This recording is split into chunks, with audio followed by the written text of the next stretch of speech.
ketika seorang wanita itu diperintahkan untuk menutupi badan mereka apa yang nampak dari kulit mereka, maka sesuatu yang tersembunyi dari mereka dalam hati mereka itu lebih harus lagi ditutup.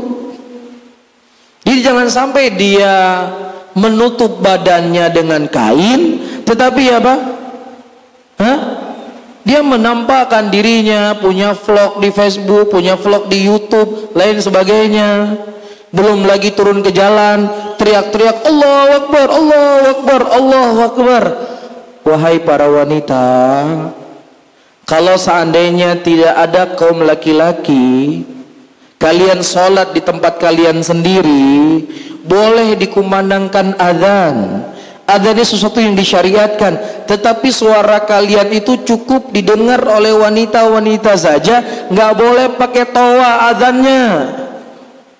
Ini adzan sesuatu yang disyariatkan, nggak boleh suaranya keluar. Ini sudah bukan adzan.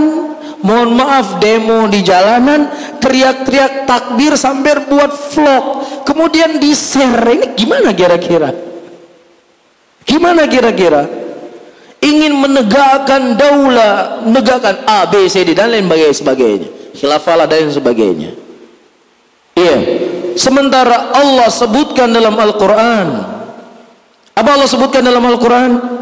Allah menyebutkan bagi kaum wanita, waqarna fi buyutikunna, hendaknya kalian tinggal di rumah-rumah kalian.